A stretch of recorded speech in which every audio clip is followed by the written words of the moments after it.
Morning, everybody. Thank you for joining for this tech talk. I'm Alison Friel. I'm from NSF. I'm based in the UK, but we are a global organisation. I'm going to talk to you today about sustainability and food safety because they can't be compromised. At NSF, our mission is to protect human and planetary health, so aligning sustainability and food safety aligns perfectly to our mission.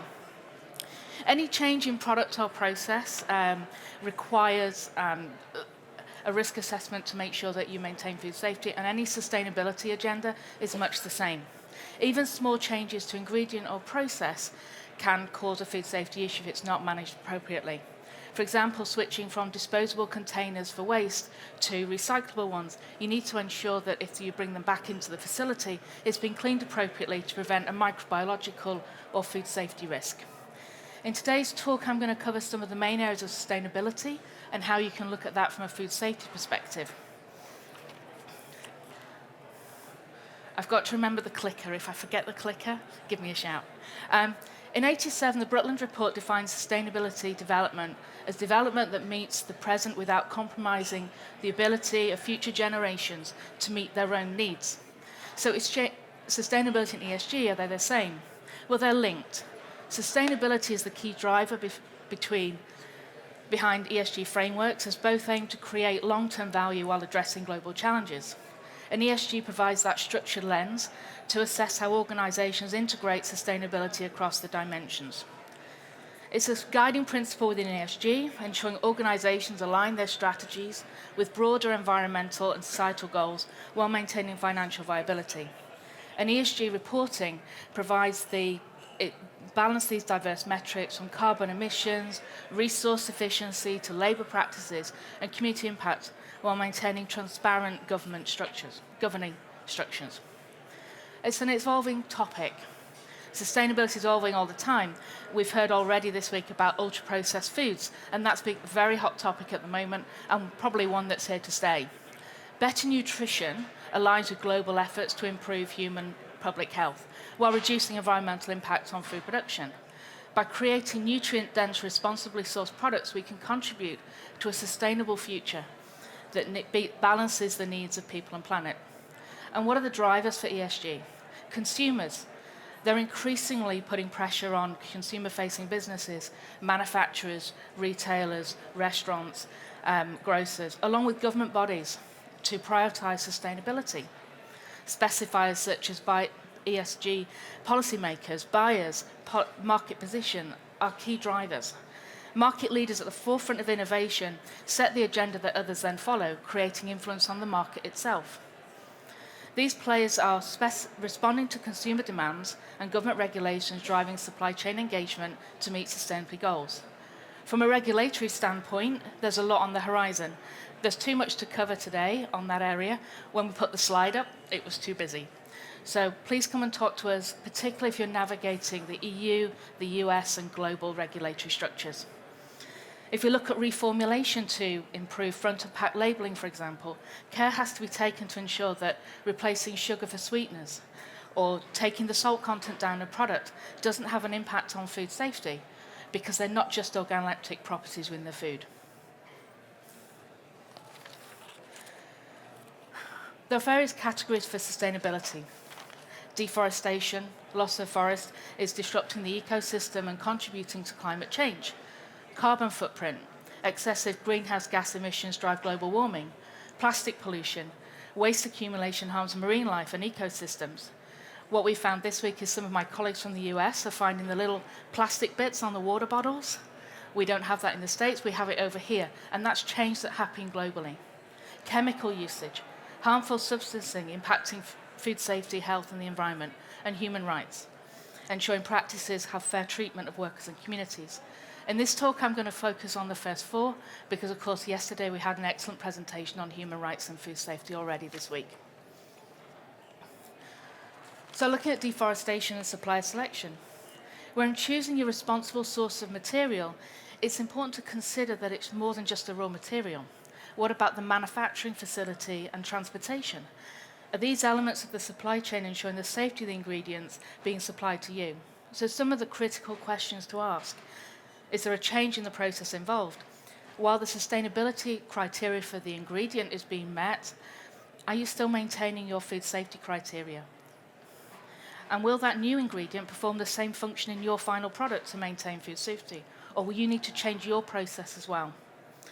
Deforestation is closely linked to supply chain risk, agricultural commodities like palm oil and soya. When transitioning from supplier using sustainable sources, are you ensuring that their food safety commitments match your own and are upheld throughout the supply chain? Think also about your higher risk ingredients such as sustainably sourced fish. Reducing carbon footprint in the food supply chain is an essential part of the future. It's not about making one change, it's about making small impactful steps across the journey to minimize the environmental impact. Sourcing, for example, if you transition from global source to local sourcing, are those suppliers as competent as your global supply chain? Do they need more support because perhaps they're smaller and don't have as much knowledge as you do in your business? Processing, energy is a big use factor. Transitioning food production facilities to renewable implement energy and implementing energy efficient practices can lead to reductions in carbon footprint. But does a change in your refrigeration defrost cycle ensure that it's still working as effectively to maintain the temperature of the products in your facility? Packaging plays a role, and we'll come to that shortly. Industries that rely on water for processing, such as in cooling cans in the retort, or even using water within the retort, they're an opportunity and a challenge for reducing water usage. Recycling. If you've got to make sure that that water is being reused, is it still food safe when you've recycled it through the process? And above all, that collaboration is important. Through your supply chain, do your suppliers have the same agenda you do? Can you help them? Can you give them advice? And that discussion is important to maintain sustainability agenda and food safety.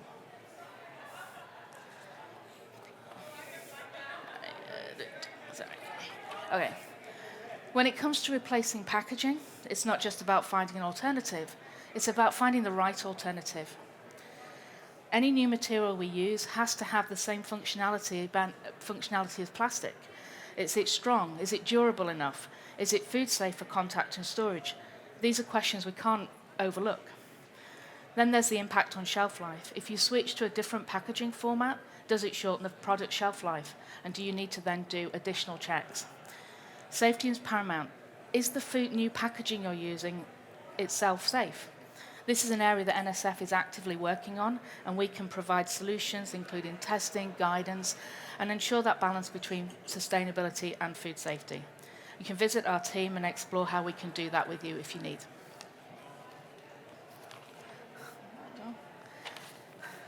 High on the agenda, chemicals of concern, BPA, PFAS. They're widespread in both manufacturing and household equipment, presenting significant challenges for us as an industry. And the issue extends beyond simply removing them. It demands identification and adoption of sustainable alternatives. Even as we grapple with the long-lasting presence of PFAS in the environment, manufacturers are facing the hurdles of navigating that regulatory landscape, and that is still evolving. While we can't undo our past impacts, we can commit to improve the practices going forward now the risks are well understood. Finding alternatives that are non-toxic for butter, packaging wax, release agents, and making sure these are also food safe. Prioritising those proactive measures, we can phase out certain compounds even before they're on restricted lists, because different countries have different regulations. And then we can set the industry on a safer and more sustainable path. Throughout 2024, NSF has been running a series of podcasts with a significant focus on sustainability in the food supply chain.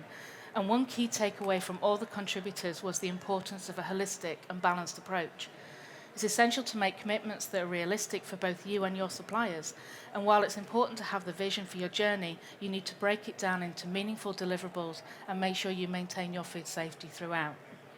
Ensure your technical teams are aligned with your sustainability teams, because sometimes they're not always in the same team. Quite often they are, but it's working together. And define the overall requirements when you're making that change. What are the food safety requirements you need alongside the sustainability requirements? For example, we could develop a new product with great compostable packaging, but if the shelf life is halved, does that mean that you've presented yourself with a different product. You've solved the plastic problem, but you've now got a food waste problem. So in summary, collaboration is key. Work with your suppliers, work with us, work with colleagues.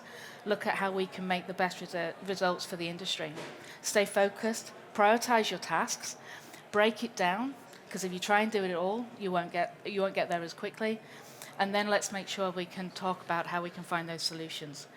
As mentioned earlier, we've developed a dedicated podcast series where our expert colleagues dive deeper into the topics that I've summarised now. This short tech talk only summarises the key points that have come out of those sessions. To gain more insights, we invite you to explore our Food for Thought series for in-depth discussions. And finally, you can meet my colleagues. We're at the booth over there, so you can't miss us. We're easy to find. And thank you very much for your time.